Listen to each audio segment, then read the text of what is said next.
Alright, I am on a lake date with myself. The park is definitely busy right now. I'm gonna eat my sandwich and my chips and drink my water, and then I'm gonna go for a really long walk.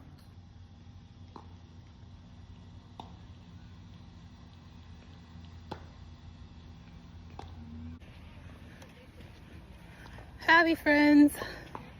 So I finished eating.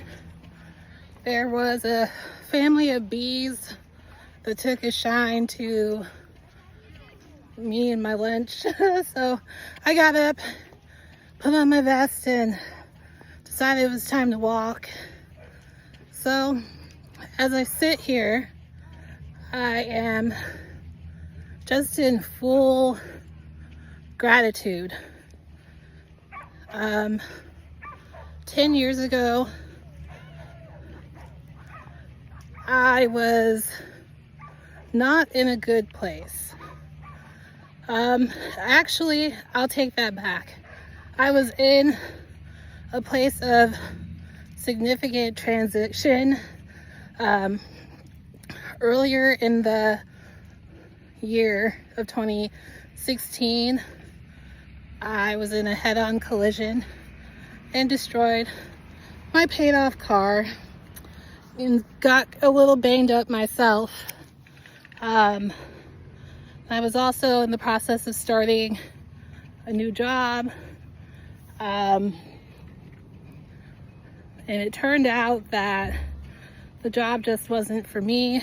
It wasn't a good or healthy path for me to be on, and then just kind of slowly things started unraveling around me.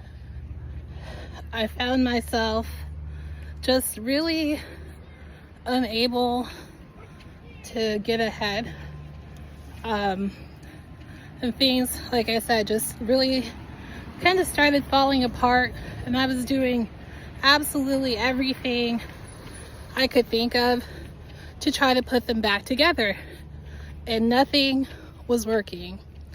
But my friends, 10 years later, I can say that when your plans are going to wreck you, God will wreck them. God will wreck them. So, with that being said, something else I've learned is sometimes we think we're making the wrong decision, and in all honesty, we're not. We're doing what we need to do to get us to where we need to be.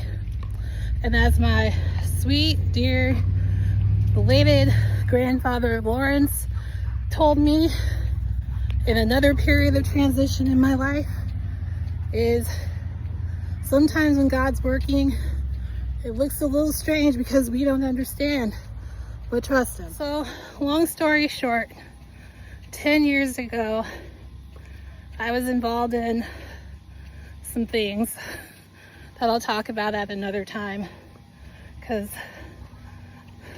it deserves its own discussion. But I would not necessarily say that they were positive activities. But in spite of myself and what I thought at the time were poor decision-making skills, I ended up saving my life. And I did this by completely relocating state, leaving behind my life as I knew it in Colorado, and starting over.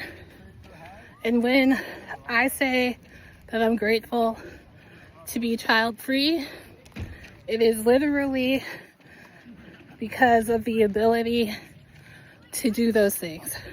If I decide at any point that I want to start over or I've had enough, I can do that. I can move on. People with children can do the same thing. It's just harder. But protect your fertility. Take a moment and enjoy the beauty of the Sonoran Desert. Maybe a second moment. It's a gorgeous day. The song is fitting.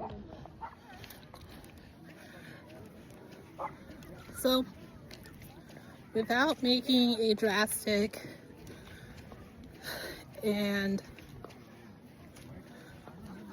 very scary decision, I would not be here right now. I would not have the life I have right now. I met my husband coming up on 10 years ago, and I truly believe he saved my life. I'm getting choked up about it because it's the truth, but I'm extra emotional and feely about things because after my head-on, I was scared to drive for almost 7 years. I'm still scared to drive. I'm much better, but I was scared to drive.